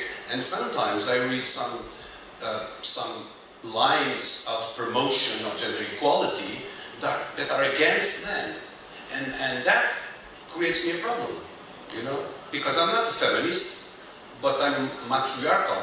The figures of my family are women. I don't have to be told to get up to leave when a lady comes into the room, okay? I know that a woman has to be protected in a special manner. I do that, I walk my talk. But the tone, many times, is of conflict. I know it's the scare people have of ignorance. You have been in the forefront of this fight, and amazingly, you have been recognized by your peers. There's no better compliment in life than your own recognizing you. And you have been twice nominated as Young Journalist Awards. And so your voice is heard. Your tone is not aggressive, but you are nevertheless strong. Why communication in your mind can make a huge difference, and how do you feel you have been feeling the difference? Do you feel the difference on your work after these years? Because you're very young, but you are around for some time now. Yeah, I feel the difference because I think I've been persistent. I think I have a clear message that people aren't really talking about. So my work now, I'm a diversity and inclusion reporter at Sky Sports, and it's the first ever reporter in this area. And I think that reflects that we need to change, we need to start talking about this. Sometimes I feel like I am aggressive, sometimes that's what it feels like if you're the only one. I didn't feel it reading you. But when you're the only voice, it can be isolating. And I think in sport, people don't like to speak out sometimes because there's, you know, a balance of power that is kind of, you have to tread thinly, and it's important for everyone to work together to get that message across. So I think communication is key, but really listening to what people are saying, that is so important, because you can't learn about other people without listening. You can't tell stories in the media without listening to people. So I think it's about... Do you think storytelling is very effective in these parts, like stories like Laura, like Hani? Yeah, 100%. I think hearing everyone's stories today, we all have so much in common, and we all have the same aim. It's just how we spread that message. I think the media has so much responsibility. We're kind of the window to the world for sports fans and sponsors and brands, and without the media, without us telling those stories, it's really hard to get that message heard. And I think it's difficult because there are a lot of communities in the UK in particular who don't trust the media. They don't trust how the media portrays them. So we have to make sure people trust us. We have to make sure we're telling stories in the way that people want them to be told.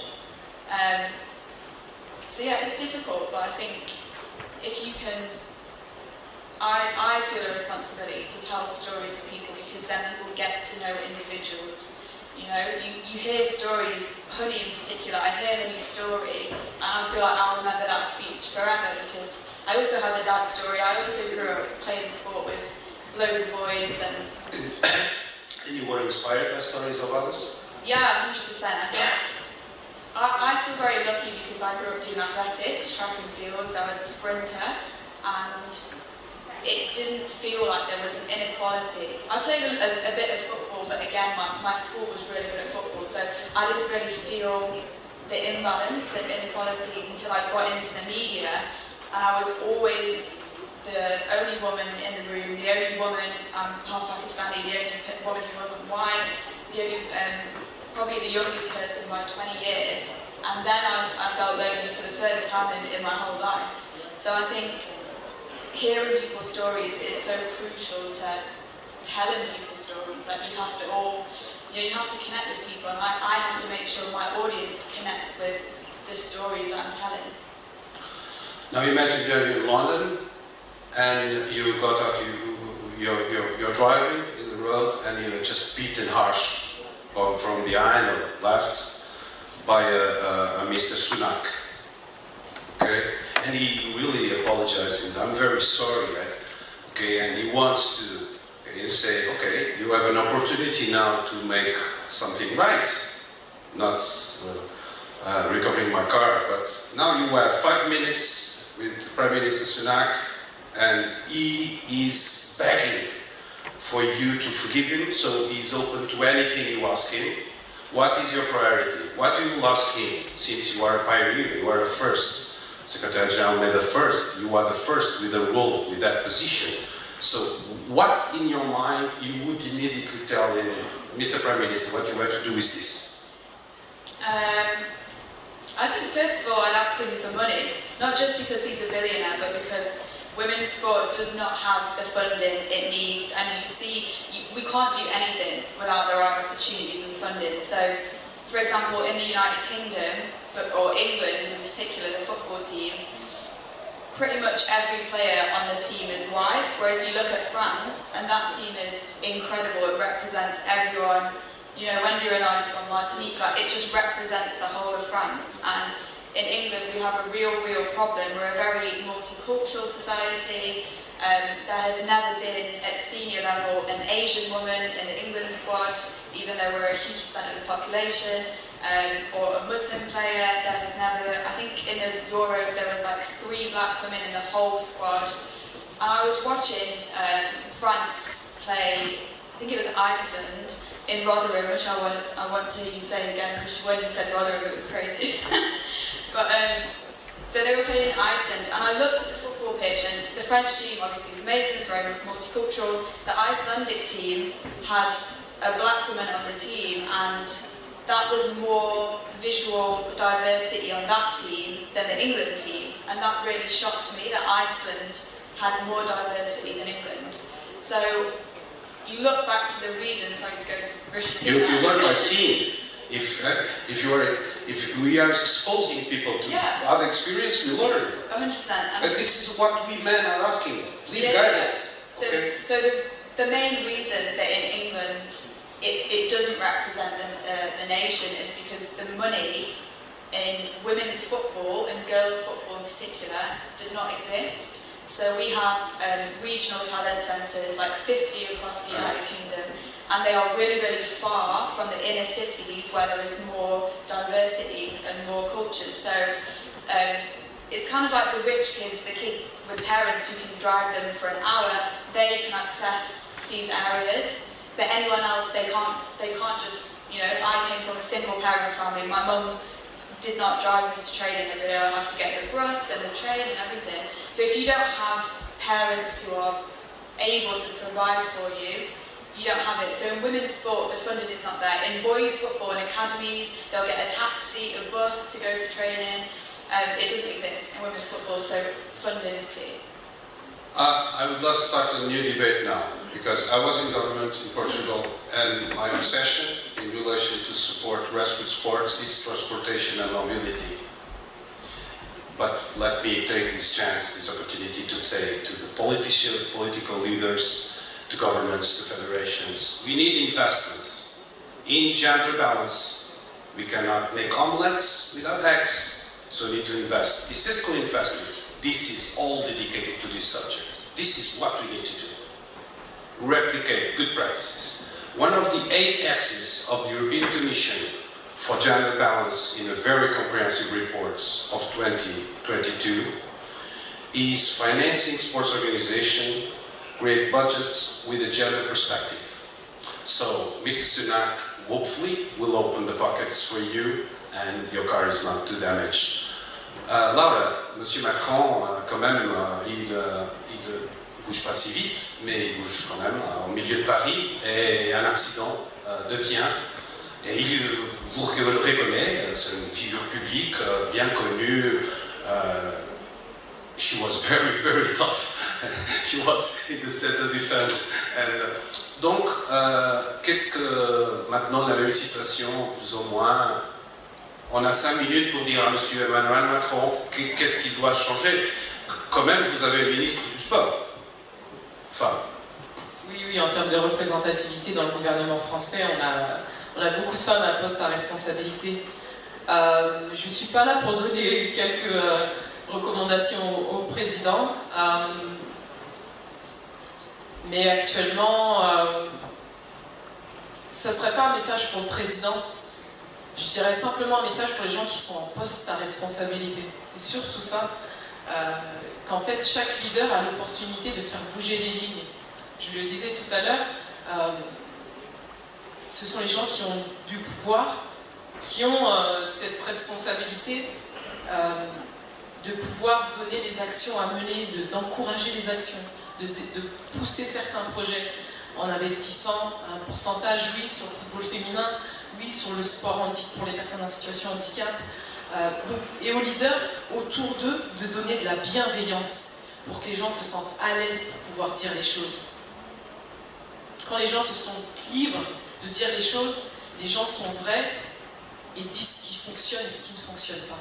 Mais les gens ont peur de dire les choses et malheureusement on laisse les choses parfois se gangréner. Donc s'il y avait un message à faire, c'est pas pour le président, je pense qu'il a trop de responsabilités actuellement, mais c'est surtout pour nos leaders en général, de leur dire, voilà, soyez ouverts à la discussion et donnez de la bienveillance autour de vous, que les gens puissent être vrais avec vous et puissent vous orienter de la meilleure des manières pour faire bouger les choses. C'est parfait, c'est exactement... je me souviens l'histoire de l'incendie au milieu de la forêt et tous les animaux courent, sauf le colibri que vient à l'intérieur de l'incendie avec un peu d'eau. Et tout le monde lui dit, mais qu'est-ce que tu fais? T'es fou? Je fais ma partie. Je fais ma partie. Et donc c'est un bon message pour les hommes, chacun de nous doit faire ça.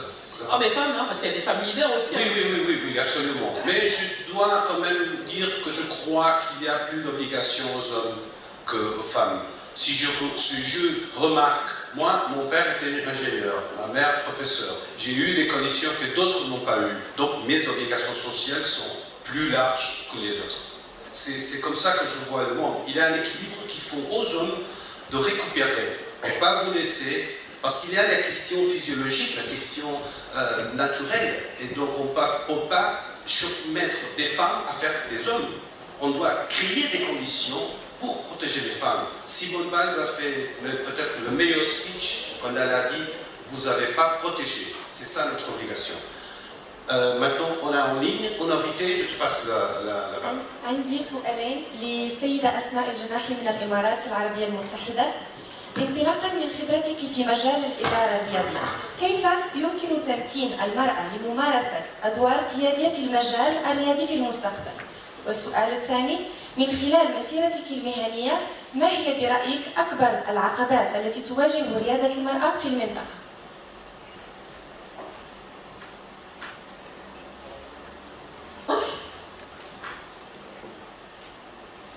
نعم.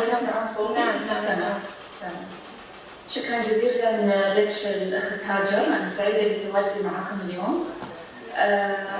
وأوجه تحياتي لجميع السادة الحضور، أعزائي الحضور، أصحاب السعادة والمعالي، سيداتي سادتي، يسرني ويشرفني أن أحضر فرصة المشاركة اليوم في هذا المنتدى، وأود أن أتقدم بجزيل الشكر لمنظمة العالم الإسلامي للتربية والعلوم والثقافة على رأسها معالي الدكتور سالم بن محمد المالك مدير المنظمة على منح لي فرصة المشاركة في هذا المنتدى، وأشكركم على طرح هذا الموضوع الهام جدا والذي يستحق أن يبيه كل الاهتمام.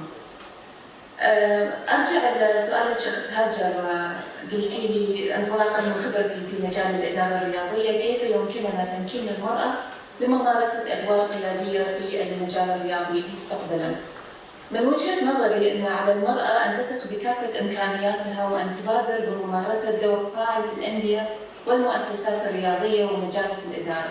ثقة المرأة في إسهاماتها هي التي تجعلها أمام عين القيادة على قدر العطاء، وعليها أن لا تنتظر ترشيحها أو تزكيتها، بل عليها أن تبادر.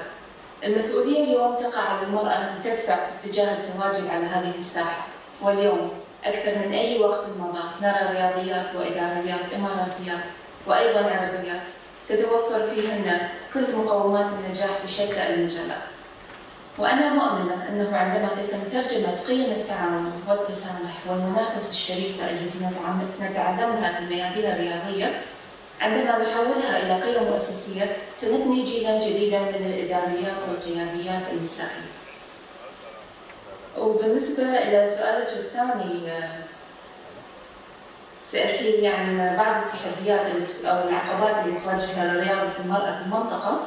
أعتقد أن إحنا كلنا جميعنا نتفق عن صرامة العادات والتقاليد الاجتماعية الأسرية المحافظة ربما تكون أحد أكبر العوائق، وهناك أسر لا تحدد أن ترى الفتيات الرياضيات تشارك مع الرجال وبتواجد الكاميرات تحديدا ونشر صورهم في الصحف المحلية.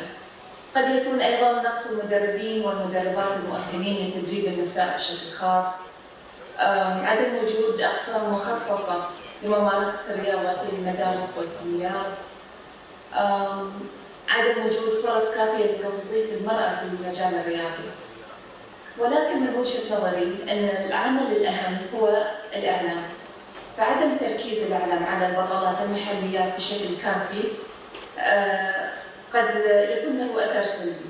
من وجهة نظري أن الدعم النفسي والتوجيه من خلال الإعلام راح يفيدنا أن احنا ندعم اللاعبات. فاللاعبين واللاعبات يقضون منذ طفولتهم حياة مختلفة، ساعات تدريب طويلة، نظام غذائي خاص وقد يكون متعب أحيانا، عدم القدرة على التواجد مع الأهل والأصدقاء في العديد من المناسبات الاجتماعية. كل ذلك يحتاج إلى توجيه ودعم نفسي مستمر، وجانب من هذا الدعم النفسي يأتي من خلال الإعلام. ولكن كيف؟ من خلال التركيز على إعلامنا والتركيز على تواصلنا مع اللاعبين ومع الأندية والمراكز الرياضية بطريقة إيجابية. فعوضاً عن تبني ثقافة اللوم والعتاب والتركيز على التحديات، علينا أن نبني ثقافة التقدير والتحفيز. لربما يشعر البعض أن هذا الأمر بسيط وغير معقد وبالتالي لا يحل المشاكل والتحديات التي تطرح دائما على الساحة الرياضية، وقد يشعرون أنه ليس الحل تحقيق طموحاتنا الرياضية، ولكن أنا أتوقع أن أصعب المشاكل حلولها بسيطة، وهذا الحل البسيط هي الحلقة الناقصة في نجاحاتنا الرياضية العربية، وهو كما ذكرت عوضا عن تبني ثقافة اللوم والعتاب في إعلامنا، علينا أن نبني ونتبنى ثقافة التقدير والتحفيز ومنح لاعبينا ولاعباتنا الثقة. هذا من وجهة نظري، فأتمنى يعني السادة الحضور يوافقوني على هذا الرأي. شكرا جزيلا سيدة أسماء، والآن أترك الكلمة للسيد ديوب. Thank you very much. We are fully in line with that. We were talking precisely about this exchange of good practices and learning by doing, learning by being. Also face the exposition to examples, to good examples. We are about to wrap up. I had the most easy job today because you are amazing and you just show why you have came to make a difference in your world, but you are making a huge difference in the world outside each of you. So thank you, grateful for learning that. I'm being challenged to take the opportunity to, as we have here, Amir Kanu, in a very challenging environment. The question that I was asked to ask you was, how are you making your way to protect women and girls? I would say that your statement is your presence here, for starters. But in any case, if you would honor us with some words about what is your vision and what you have been working on to protect girls and women and foster their role in society in northern Nigeria, because you are already renowned by that. Thank you. Your Highness, maybe a few words of introduction, Your Highness, while you join the floor. A few words of introduction maybe would be very relevant. We'll have the chance to hear today to one of the most prominent leaders in the Muslim world. And the magazine Muslim 500 has appointed him as one of the most influential Muslim leaders who has had tremendous work in northern Nigeria, but also in Nigeria as a whole, empowering women, making sure that education is available to all. Emir Sanusi, the 14th Emir of Kano, has also been the governor of the Central Bank of Nigeria. And he has won the title of being the #1 central banker in the world. So we are listening here to someone who really symbolizes true excellence in all parts of life, being in supporting vulnerable social group, being in managing central banks, but also being in leading the intellectual work that is needed to promote all people in northern Nigeria and all people in the Muslim world. So Emir, it's really an honor to have you today to give the concluding words for this memorable event. I think today we have really made history. We can say that it started with a simple dream and we made it reality today. And what a good way to conclude by giving the floor to His Highness Muhammad Sanusi II, the 14th Emir of Kano. Bismillahirrahmanirrahim. Alhamdulillah. Wassalatu wassalamu ala Rasulillah. Let me begin by thanking the DG and ISESCO for this, well, I wouldn't call it an invitation, it's more like an ambush. I was supposed to be heading out to Casablanca today, and a very powerful lady in ISESCO ambushed me and asked me to join this session, Ramata, and I wasn't expecting to speak. But I'm also a UN Secretary General Advocate for the SDGs, and I'm passionate about SDG 4 and SDG 5. And so the question of women has been close to my heart for a long time. What I would like to say is, following on the comments of Laura, we often underestimate the importance of the political in this question and of the education of leaders.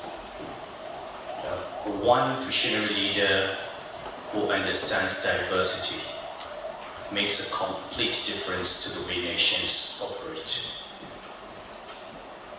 If I were to just ask randomly, if I were to take 3 persons in the front row and ask you, which country in the world do you think has the highest percentage of female parliamentarians? DG, take a guess. Which country has the highest percentage of female parliamentarians? He's about Saudi Arabia. Okay. Hani, what country do you think?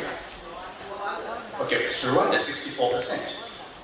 And that's basically just a leader. And from my experience, I find that most men in leadership positions, sometimes it's not that they don't like women or they just think like men. They don't stop to say, wait a minute, are we really being fair? So I'll give you an example from my banking life. When I became governor of Central Bank, we decided to declare 2012 the year of the woman in banking. And then we started asking questions about what we have done or what we have not done as far as women were concerned. and the minor things that you never think about. We build bank branches, you have these, that's on diversity in general. For example, you build bank branches, you have all these security gadgets where people go through, and you find that every branch in the country cannot admit anybody on a wheelchair. So you've basically excluded anyone who's on a wheelchair, anyone who's handicapped from banking services. We had no conscious effort, as Laura said, to have quotas. So we decided, okay, let's start by saying every recruitment exercise by the banks should have at least 50% female. Let's start by saying every bank should aim within 2-3 years to have at least 40% of senior management as women, 30% of the board. We started this in 2012. By 2022, this is 10 years later, and that's long after the central bank. Today in Nigeria, 1/3 of the chief executives of Nigerian banks are female. Okay. You have to consciously think about it. Okay, you have women who, they're married, they have babies, the banks don't provide creches. After 3 months, the mother has to come back to work. She has to make a choice between leaving her baby at home or leaving her job. And there are no conscious attempts to make her, I remember when we were talking about having nursing mothers work online. This was in 2012, 2013, 2014. The bank said it was impossible, it could not be done, they had to come to the office. When COVID came, everybody started working from home, including the CEOs. But at that time, there was deep resistance. It was not possible. People were not going to make that effort.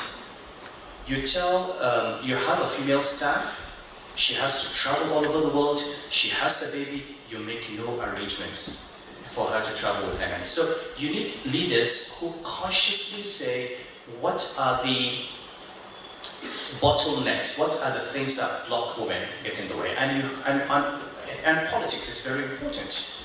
I spent 3 years as Emir of Kano with a group of scholars drafting a law for a Muslim family code. That law has not seen the light of day because it needs the legislature to approve it. The legislature is made up of 40 men, none of whom has ever been divorced, none of whom has ever been beaten by his husband, none of whom, they don't understand what it is. It's not a priority for them. If we had just 10 women in the legislature who would stand up and talk about the experience of women and explain to these men what women go through in traditional families, that law would have been passed a long time ago. So having quotas in the parliament, having quotas in government, in my country's constitution, there's a provision that you should have a minister from every state. We have 36 states of the federation. So you can have 36 70-year-old men, and that cabinet is considered diverse because they come from 36 states, not a single woman. And we end up every time having 3 women as ministers because the whole concept of diversity is limited to what ethnic group do you come from, what religious faith do you profess, what state do you come from. Nobody thinks of diversity in terms of gender or in terms of the handicapped or the physically challenged. And so I think what is missing is an education about the importance of diversity, the meaning of diversity, the importance of diversity and the benefits of diversity. Final example, still in the central bank. I became governor in 2009.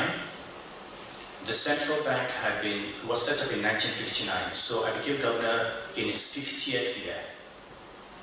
In those 50 years, only 4 women had ever risen to be directors in the central bank. Now, when I said we would go out and look for women, we found, first of all, that the women were much better than the men. I remember finding a director of banking supervision who was tops in every exam the bank had, who had multiple degrees, and who was hidden in one corner in an office in Lagos. In 1 year, we ended up having 8 out of 24 directors in 1 year. We had only 4 in 50 years. By simply saying we want to have diversity among directors, we had 8 women out of 24 as directors. And these were fantastic women. In their nature, they don't fight. And same with politics. You have African politics, you've got the violence, you've got the corruption, you've got politicians meeting up to 3 a.m. It's not a world for women. Until you actually force that place open and create a space. Say, for example, you want 1/3 of your parliamentarians to be women, you want 1/3 of your ministers to be women, then you level the playing field somewhat. I think with all careers, in banking, men stay in the bank and work until 10 p.m. And then they get promoted, and you say, oh, you know, they're supposed to close at 5, they work until 10. So, well, I worked until 10, but they can work until 10 because they don't have babies to feed, they don't have husbands to take care of. Okay? So we started saying, you leave at 5. We're going to switch off the lights in the bank at 6 p.m. in the central bank. If you don't want to go home, go to the club. But nobody is going to stay until 10 p.m. and then come and tell us he's worked longer than the woman and therefore needs to be promoted. Meanwhile, the men work until 10 p.m. and the woman who works from 8 to 5 does much more work because the men spend 2 hours discussing Arsenal versus Manchester United. So really, it's about an education, and I think we can't say too much about this. It's about men educating themselves about what diversity is, because men today control the levers of power. And if we have enough men who understand what diversity is and what benefit there is sitting around the board to have women speak, and when you've got all this ego and testosterone, you need women who will calm you down. You know, look at what happened with COVID, look at New Zealand, look at the women leaders. You know, this idea that you can sit in one echo chamber, the same gender, same age group, you know, the government doesn't even work. A government of 36 ministers, all in their 60s and 70s, thinking the same way, brought up the same way, you can't have cross-fertilization of ideas. So even for the system, it's important to have that diversity. So these are my little 2 pence that I'll say on this, and I hope that it's a useful contribution. But thanks for making that point, and thank you as well. Absolutely necessary. Thank you very much for the invitation. Great honor.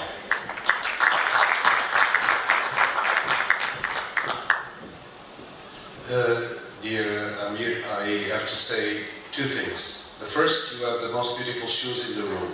The second, and I'm proud to have Portuguese leather shoes, very good, but I was smashed by you. Secondly, as a lawyer, let me tell you that your kidnapping was absolutely justified. We needed to hear this, so I think you will forgive Ramata. I have not much words to wrap up, except thanking you, honestly. I would like to develop the question of quotas, like with Lara. I think we have to move that way. There is no other solution. I'm against quotas because of the reasons you said. People have to worth what they're worth. But I think the time is not yet come to not having quotas. So we need quotas. And nothing like the example you gave and the example of the Secretary General that had a goal and a mission. And allow me to conclude with one of my mottos of life is let's put goals high, ambitions high, and be humble in the process, going together. Merci Émile, merci Excellence pour ce partage d'expérience du modèle nigérien et surtout sur votre modèle de leadership pour positionner les femmes. Merci encore de la présence. Je voulais juste conclure, si vous permettez, humblement, avec humilité, mais également avec beaucoup d'espoir. Nous avons parlé de modèle, nous avons parlé de beaucoup d'efforts à faire. Mais permettez-moi de dire que aussi l'ISESCO a un modèle innovant, efficace et je pense aussi très visible en termes de leadership des femmes. Aujourd'hui, nous sommes à 50% de leadership en termes d'équité, hommes et femmes. Et là, vraiment, juste quelques applaudissements pour cette vision. Ça, c'est très important. Donc aujourd'hui, nous avons eu une rencontre, c'est le premier forum, mais qui nous donne beaucoup d'espoir. Beaucoup d'espoir quant à un avenir meilleur, fait d'égalité, d'équilibre et de beaucoup plus de social justice pour les femmes, pour les hommes, pour les populations qui vivent avec un handicap et pour les populations qui vivent à ce jour aussi des désastres tels que des guerres, des catastrophes naturelles. Donc, mais devant aussi, nous avons beaucoup d'espoir parce que nous avons la Coupe d'Afrique qui va bien se tenir en Côte d'Ivoire. Nous avons la 9e Coupe féminine de football qui va se tenir en Australie. Et nous avons également les prochains Jeux olympiques de la jeunesse qui vont se tenir au Sénégal. Donc d'ici là, je pense que nous aurons un common roadmap pour pouvoir avancer et mieux positionner la question des femmes au sport. Merci encore, Excellence. Merci à tous nos leaders. Merci, doyen Jamal, qui bientôt aussi va introduire la question du sport au niveau académique. Et là, nous sommes disposés à travailler pour. Merci encore et bon vendredi. Excellence, vous voulez dire un dernier mot pour some word, please, Excellency? Final conclusion, please.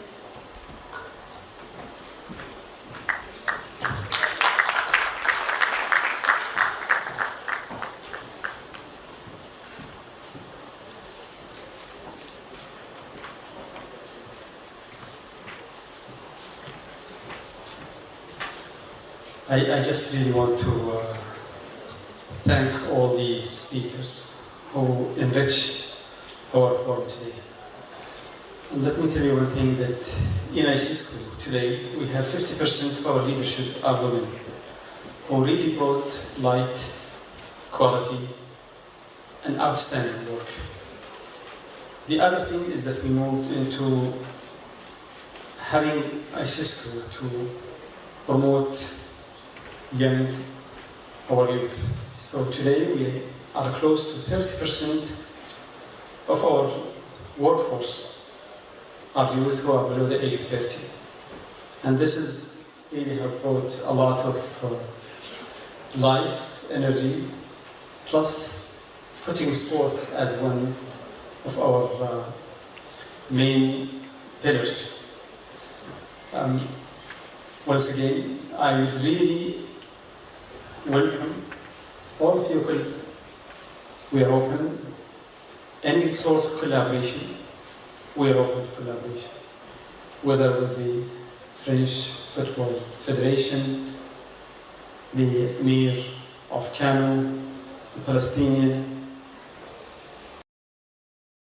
the sport security, and all the speakers, please take the message that ISISCO is yours. We are an international organization. We want to serve people, we want to serve women, and we're really taking this lead and moving forwards. Once again, the sky is our limit. Thank you very much.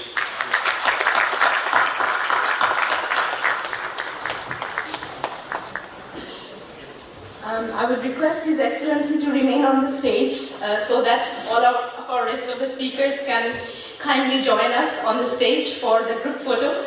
And of course, Dr. Yusra, please come and join us. All of our distinguished guests, can I kindly request you to join us on stage for the group photo.